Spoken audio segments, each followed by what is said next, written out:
A culture of fear. If you truly want to know why this world is the way it is, understanding culture will shine a huge spotlight to lead you to the truth you seek.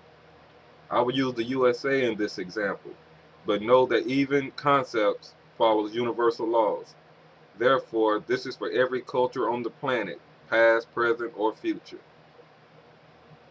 I will start with the definition of culture, which is all the knowledge and value shared by a society. My view on culture may be different from archaeologists because I'm digging deeper, no pun intended, than they did. They wanted to understand a certain people or culture, while I'm going to show you why and how they came to be the way they were and is now. Also, why some no longer exist and others are fast on their heels to non existence.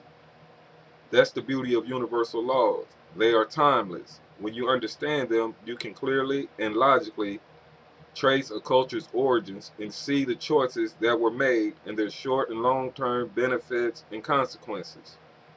It eliminates the mystery surrounding the demise or fall of cultures and civilizations from times long forgotten.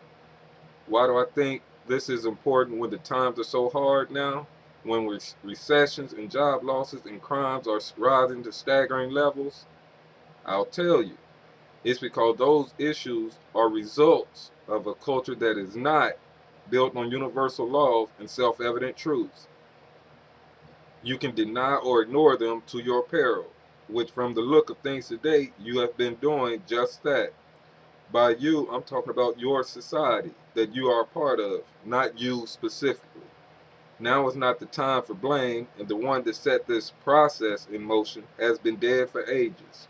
To shed some light, process is defined as a course of action intended to achieve a result.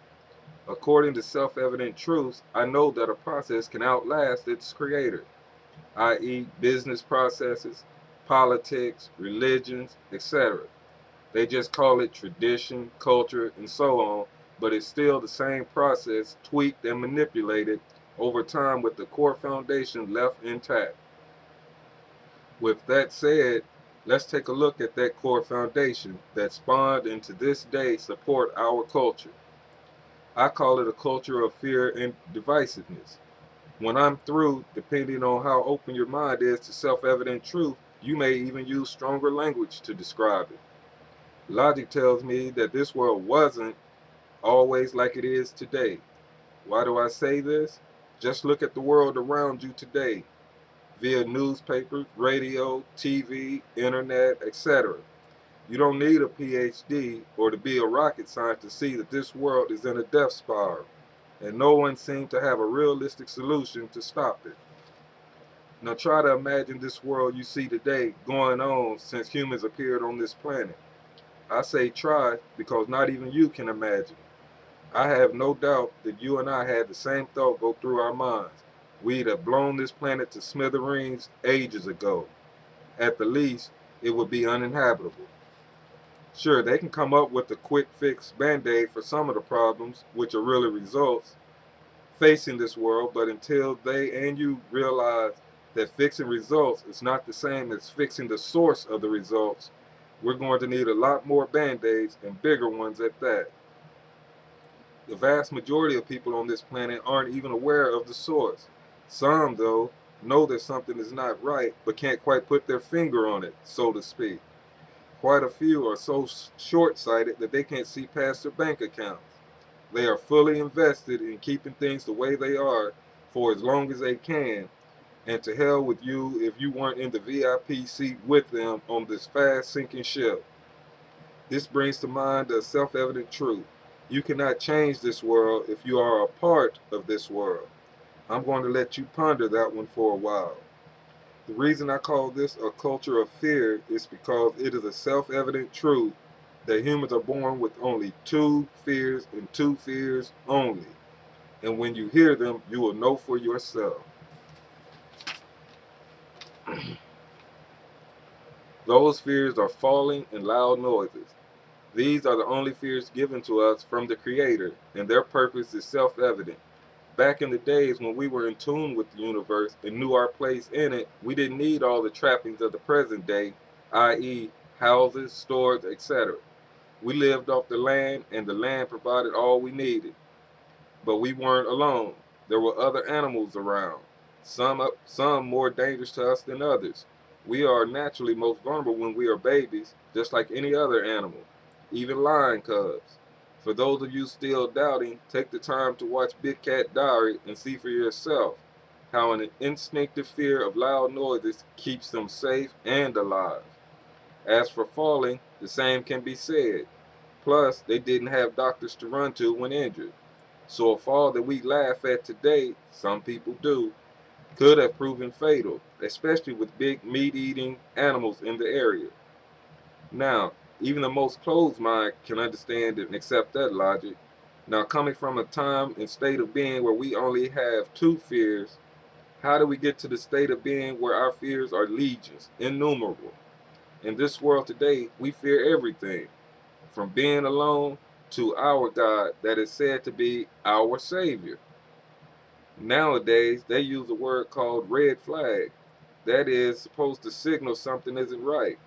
If it's a process or production line in a business, when that flag goes up, people stop the process or line and then find out what isn't right so they can fix it.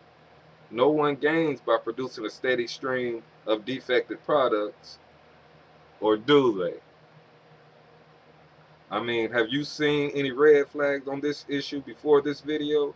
Do you know anyone who has seen any? I think I know at least one other than me, a man named Neil Donald Walsh, who wrote the book called A Conversation with God, the book that opened my eyes and mind to these issues and many more. I highly recommend that book to anyone not familiar with it. I can honestly say the truth will set you free, but it may make you miserable in the beginning. All this is to say that the process, or at least a part of the process, has to first become aware that something is not right in order to send a signal to raise the red flag. But know this, just raising the red flag is not enough. The red flag is supposed to draw attention to an issue. Now this raises a few important questions. First, is the red flag raised, assuming you feel one should be raised? If it is raised, does anyone see it to raise the alarm? Is it worth even raising an alarm? Does the person have the authority, right, or power to raise the alarm? Does the person that sees the red flag consider it an important issue or a minor inconvenience of no consequence? Before you think it only takes common sense to answer this easily, think about this. If it's so easy to do the right thing, explain the disaster in the Gulf. I'm not judging BP. They're just a timely example of this point on many levels. They have some of the most educated, rich, etc. people working for them, and they were warned about red flags before the spill. Did they stop the process to fix it? You can try and rationalize to yourself that they are just a greedy company cutting corners to save money, but know this. A company is made of people, and people have been brought up in this culture of fear. But I'm not just talking about a business culture. I'm talking about a world culture of the haves and have-nots. The have-nots fear the haves, and the haves fear becoming a have-not. Ironic. As simple and funny as this sounds, it's pure, self-evident truth. Think about it. I could go on and on with this subject, but hopefully this has opened your mind and eyes so you can see the self-evidence before your very eyes. So where did all these fears come from, and why did they come? What is the purpose of fear? This leads to another universal law and self-evident truth, and that is, if you create the proper environment, it will grow. And if you maintain it, it will thrive. So if you create an environment proper for fear to grow, it will. If you maintain it, fear will thrive. So who created the fear where fear didn't exist? Why did they do it? Some of you may be surprised at the answers. Knowing what I know now about who I truly am, with a sufficient grasp of psychology, the study of how the mind works, and a clear picture of the nature of how we as humans have behaved in the near and distant past, the answer to the questions are the same. Man, here is a shortcut to realizing this self-evident truth. Picture a time in the very distant past where love, peace, and harmony in nature reigned supreme. The problems of today would equal some sci-fi movie if they had TVs, or what they imagined while under the influence of a powerful plant or poison. Now, assuming you can accept that the world once was like that, and your choices could only be either men or women, who would you bet on? Who do you think could not leave well enough alone the perfect natural order of things? If you are still thinking, here is a bonus hint. Where in all of history is there a woman powerful and willing enough to destroy her own happy home? The only one I've ever heard of that fits the description is Eve in the Bible. But of course, that book was written by men, explained by men, taught by men, and women weren't allowed to read it. How convenient. Or is it just coincidence? Anyway, it's not in a woman's nature. Oh, don't get me wrong, I'm aware that there are some scandalous women today. They are not to blame because they have just adopted from man what they need to survive in man's world. Those women are just living, breathing examples of what happens when something that was once pure and priceless is submerged in a culture not built on universal laws. The moment man placed himself above women, making them submissive, equal to domesticated animals, this planet has been on a downward projection. You don't have to like it or even accept it, but you can't disprove it. The sooner this world accepts this self-evident truth, the sooner we will have the power to change it. Now, for why they did it. Simple. They did it then for the same reason they continue to do it to this day. Fear, power, low self-esteem, just to name a few. Whose idea do you think monogamy was? Also marriage, for that matter. Where else in nature do you see those concepts?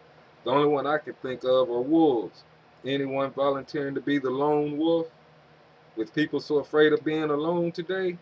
I think not. I heard this saying, and I think it goes like this. Man is the only being that sets a trap, bait it, then step in it. It's amazing how so few words can say so much. Then again, simple self-evident truths are the most powerful.